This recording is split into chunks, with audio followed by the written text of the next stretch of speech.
Hello, and welcome to the Sunday meditation at the Light Institute of Galisteo and the Sanctuary of Light.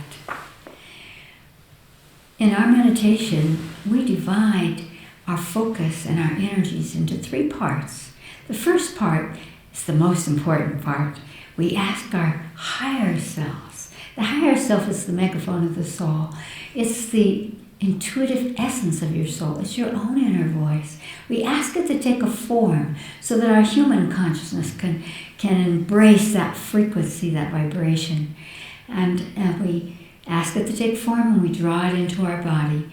Then I'll make a sort of om sound so that you can push the button on your apparatus and meditate for as long as you like. In the second part, we imagine that we can reach up into the cosmos and draw down through the top of our heads, down into our solar plexus, our stomach, this beautiful, bright, white light. And then we laser it out from our solar plexus out across the planet. So we're illuminating our planet, our home, and everything in it. And then back up into the cosmos. Again, with our breath, we breathe in, draw the white light down. As we exhale, we laser it out across the planet. In the third part, each week, people send in suggestions so that this nice vibration we have for meditating, we could utilize right away to extend its energy into the planet and utilize those frequencies. This week, we're going to focus on Mother Nature because people are dying everywhere, from volcanoes, from floods, from rains. It's as if Mother Nature is just kind of gone wild, and we need to ask Mother Nature to calm down a bit so that these eruptions, these rainfalls, all these things that are going on can do so in a sort of more harmonic level. And that's what we'll do. And the way we do that is we ask Mother Nature what frequency of light, what frequency she needs to be in harmony with all living things, not disruptive, not dangerous to life, but to do what needs to be done that she needs, but connected to life, to the rest of us. That's how we'll do that. And so we'll begin with breathing, because it is this breathing technique that we're going to use right now that actually brings us into a meditative state. And we do that by breathing in through the nose, holding it at the top, and then exhaling very slowly through the mouth. It's the exhalation that slows the brain and draws us into a meditative alpha state. Here we go. Close your eyes. Breathe in through your nose. Hold at the top. And now exhale so slowly, twice as slowly, through your mouth.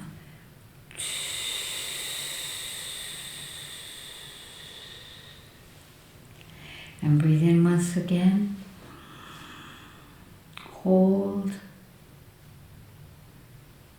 And exhale slowly. Feel your brain slowing down, your body relaxing, focusing inward. Ask your higher self, the intuitive essence of your soul, to take form for you. It could be a sunrise, a rainbow, a star, a light, a being, a tree, an animal, an equation. Just ask your higher self to take a form for you at this moment.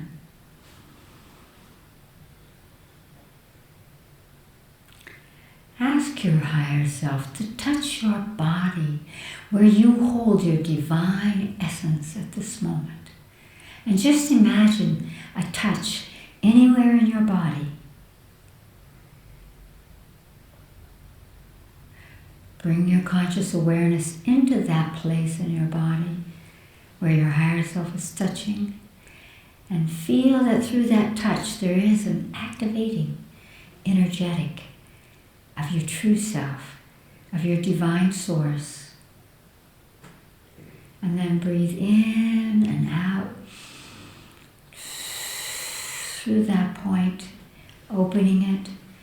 And now allow your higher self, in whatever form, to travel in through that point and sit inside you as you sit in a beautiful, peaceful meditation.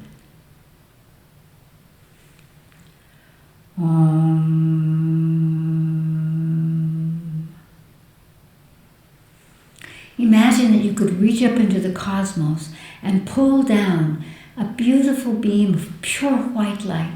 Imagine that that beam enters through the top of your head, flows down into your stomach, your solar plexus, and from there, as you exhale, you laser that white light out to illuminate our planet. And back up into the sky, into the cosmos, and breathe in, draw the light down. Exhale, laser it across the planet and back home to the cosmos. Just continue to do that breathing and allow it to take you into a beautiful state of meditation.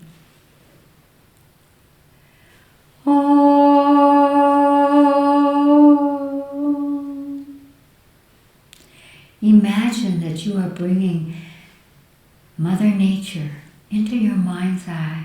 You might see all of the elements, the rocks, the water, the light, the earth, the fire, however you perceive it, or even a being, a spirit.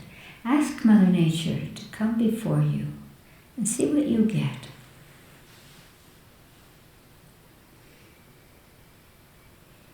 Ask Mother Nature what frequency of light she needs from you to harmonize with all of life, to express in all the ways that she does, but more gently, so that it does not destroy, but rather it grows life.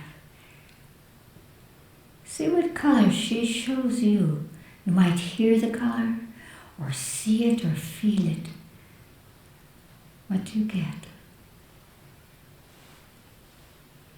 Again, reach up into the cosmos and pull down exactly that color. Each color is a frequency of light. Bring it down through the top of your head into your solar plexus and laser that color out to the form of Mother Nature as it appeared to you, as you experience it. And continue feeling that frequency of light flows down from the cosmos through you and into Mother Nature. Just continue it coming down and coming into the form of Mother Nature, bringing that balance of shifting, but growing, harmonizing, nourishing. Just feel that continues.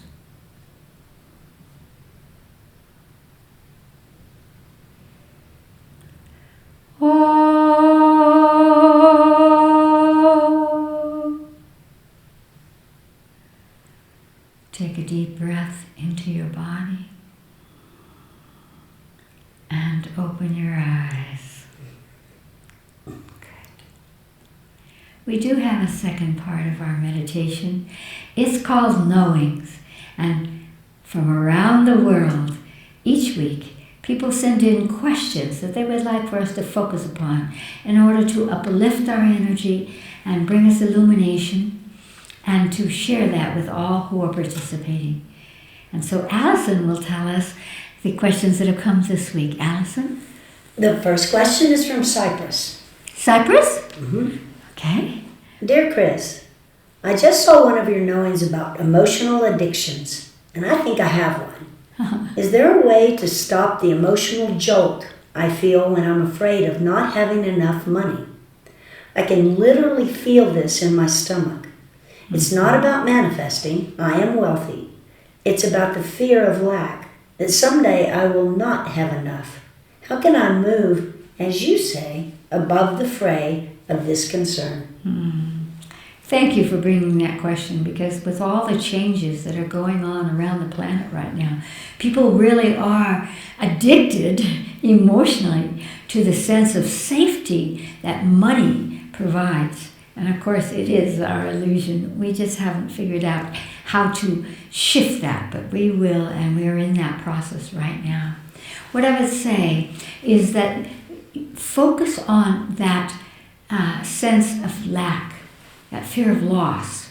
That's where the problem is for you. That even if you have everything, that the emotional body and that addiction, that negativity is whispering, yes, but you could lose it all, and then you would have lack. You probably inherited that psychogenetically down the line of inheritance from your great-great-great-grandparents somewhere who experienced that, and you think it's yours. So what I would say is the first thing is you have the power to choose to not allow that to whisper to you. It's stuck in your body. All thought, all emotion actually takes up place in the cellular level, the mind of the cell in the body. So first, we'll release it from the body. And that will help you to reshift into a place that says, I will always be abundant because I've been given the gift of wealth. Who would take that from me? Only you can take that from you. And so if you clear away your fear of lack, of loss, then that can never happen. Let's do this exercise in consciousness. And thank you, because this is one that everyone needs to do. Close your eyes. Breathe deeply into your body. And exhale slowly so that you're slowing the chatter in your mind. And now ask your body where it holds that addiction to the fear of lack, that the future would bring that to you instead of being in the present. You might see or hear or feel a place in your body that's holding that terrible whisper, that addiction to fear of lack. Wherever you get it, you might see again some place, you might hear that place, you might feel an energy in a place. Find it in you now. And then just imagine that you could sort of dip into it for a little bit and feel that energy. It's a contracting energy. All negativity, all fear is a contraction, and it blocks the energy that would create and support abundance in us, and we can release it right now. So feel that contracting energy of fear. And now ask your body what color it needs to release that fear.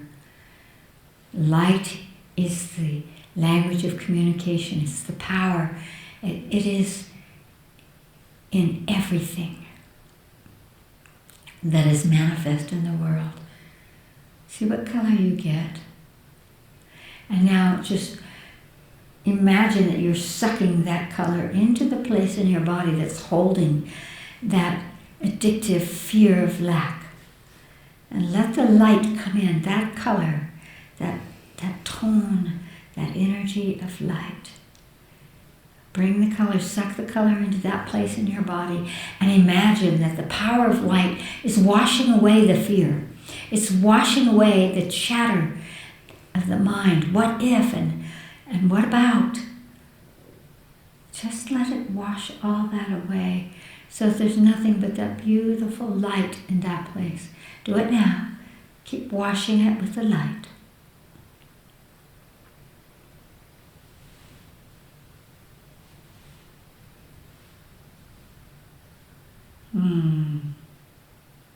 That's it. And now let's add a second part of that.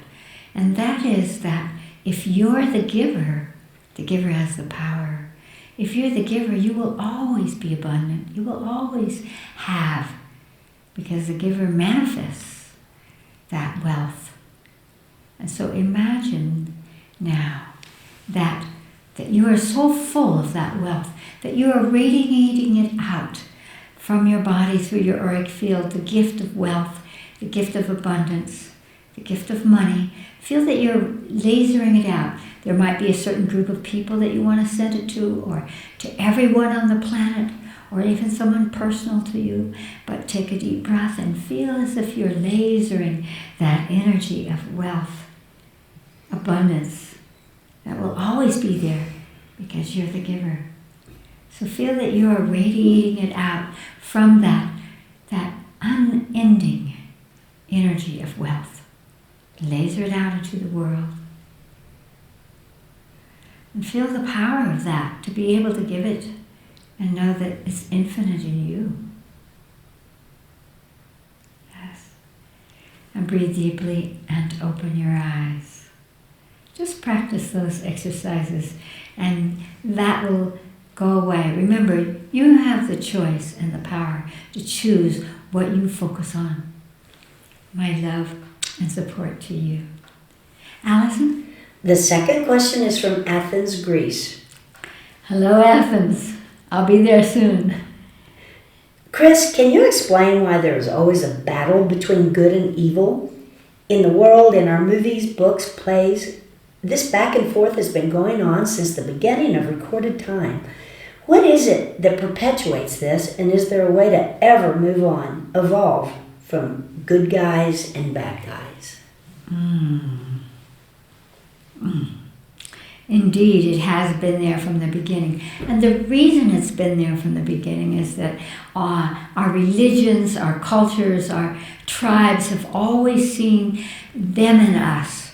We have been in that octave of survival. If they have it, I will have less, etc. And so we destroy each other. And then we say those are the bad guys because they're not us. And the quirk of history will bear me out in this, that we get rid of the heads of government or the heads of churches or whatever. We're getting rid of the us's and them's, the other guys, the bad guys, and then the good guys eventually become the bad guys. And that's because we're looking outside for that which represents our safety instead of looking within for our safety. And so it is a psychogenetic pattern we've had forever. And it's always about how we see the world, how we perceive our safety in the world through, again, those others. And we see the others as in the way of our survival, rather than what is true on this planet at this time is that only when we get together, when the good guys and the bad guys are dissolved, and we realize for one aspect that we ourselves have been the bad guys. There's no one sitting listening to this that doesn't feel that in some way you've been the bad guy.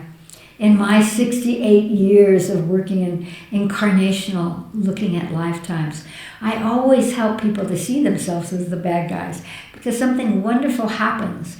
When you experience yourself as the bad guy, you begin to see the justification, you begin to see that separation, that longing to survive, to be included, and if not to be included, then to get rid of the other ones. And so when we release those incarnations, it shifts us. What we want to do here, knowing that the good guys and the bad guys are the result of imprints, not really what we know deeply in us to be true, but that we can't access because our focus is so locked into the psychogenetics of what we've inherited, what we've been told, rather than who we are.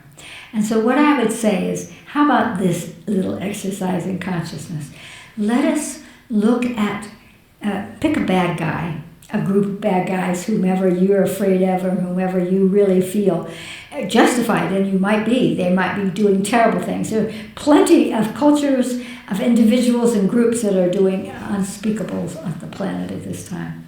But let us bring them into our mind's eye and ask where they are holding that essence of true humanity, where they're holding the good guy, the goodness in them, and then we'll help to open that. Because it's all about our perception. I learned this from working with prisoners, from killers, that in them there is always that seed of goodness.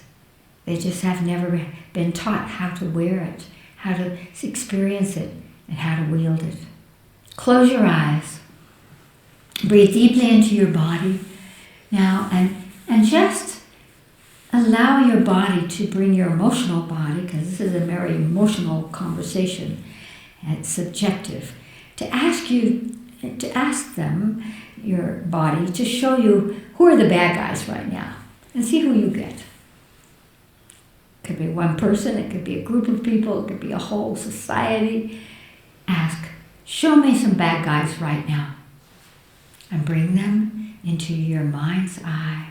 Bring them in, and gather them up so that you can perceive them. First of all, just take a look at them. Are they angry? Are they afraid? Do they think you're the bad guy? Just look at their energetics for a moment. That's so illuminating to actually see from a higher perspective the energy of someone else.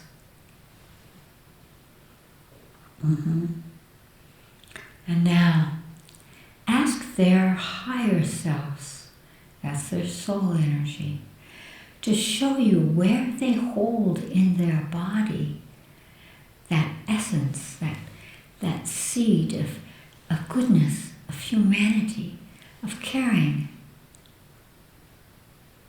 of strength for the good of the whole. And just imagine that suddenly you see a pulse, or you see a light, or you see a point in their body that holds that seed of goodness, of human goodness, of humanity. Just find it. And now ask your higher self to show you the brightest, most radiant white light drawn into you. Feel that it flows through, and then it flows down into your fingertips. And just imagine that psychically, spiritually, gently, you're reaching open your finger, your hand, and you're touching that place in their body that's holding, hiding that seed of human goodness. And touch it. Prick it open. Prick it open, and then imagine that this loving energy, this goodness, this caring, this capacity for the goodness of the whole begins to awaken, and it begins to build and flow through that place and flow through the body, or all of the bodies of that group, if it's a group, that you have just now awakened the potential of goodness in them. And feel as if that's flowing through the trillions of cells of their body and begins to radiate and pulse out of them a goodness, a kind of energy that relates to you, that you can connect with, that you can acknowledge.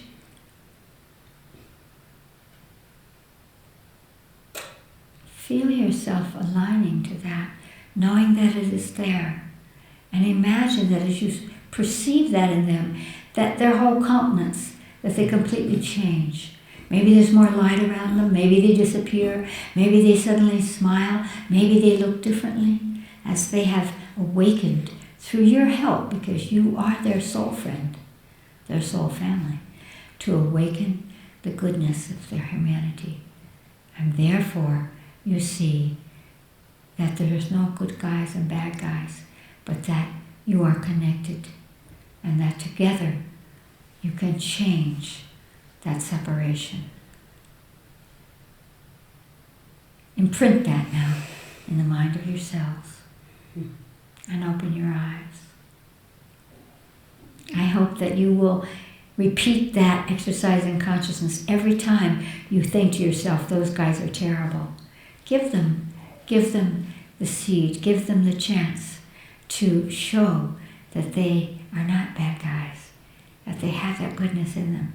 All humans do, no matter what's happened to them, no matter how we hold them as the bad guys. The change you see comes from our perception. Allison? The third question is from Galisteo, New Mexico, in the U.S.A.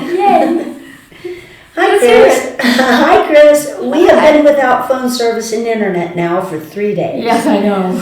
And last night I had the most beautiful, magical dream I've had in decades. Oh. Do you think being on the internet and cell phones has dimmed the capacity of our minds and imagination to expand into the unmanifest? Wow. Wow. Well, of course, it has, and I will attempt to illuminate how that happens. How it happens is that when we're on our computers, or our cell phones, or all of those apparatus kind of energetics, they draw our attention from the self out into the world. And that's why people have so many bad dreams, or they don't recognize that they're dreaming at all. Because when we're sleeping, our body is attempting to rebalance and to heal us. And so it's working through what we've experienced, what's come into our consciousness through all of these electronic energetics that do stimulate our brains and stimulate the mind of the cell, so that our focus is outside the self. What happened, and I know because it's happened to me in terms of no phones even right now, and all of that has been quiet in Galisteo, there's a silence there. And that kind of vibrational space that is connected. The same way when you walk in nature, the same way when you're out of touch with your cell phones or something, there's a different frequency that comes in. And what happens is that suddenly there's a nourishment of the inner self. So you had that beautiful dream because your consciousness, when you were sleeping, was able to truly access and bring forward your higher self, bring forward the part of you that is connected. And if you had a beautiful dream, then that means that you were connecting to higher frequencies, to your essence. And so in that inner connection, in that nourishment of the true self, the inner energy, that allowed you to have that dream. So I would encourage all of us to give time, and certainly before we go to bed at night, to turn all that off and to connect. Even because we're, of course, not going to get rid of our cell phones and all of those apparatus, but we can choose when we wield them, when it's important for us to wield them, to communicate or to see what's happening, which we could do just by listening inside as well. But we have that technology. But then to acknowledge and give to yourself that space, so that when you go to bed at night, for example, I always say to myself, I'm happy, this is time for me, I connect to my higher self, I connect to my body, and then that way I fall asleep in a frequency of light that is embraced by my soul. And that's what happened to you. You shut off the outside stimulus. Your brain slowed down into deep, not just alpha levels of meditation, but into the theta. And that theta energy is what expands the consciousness and allows for the universe to whisper and to show you images that uplift you and remind you who you are. Great love to each and all of you.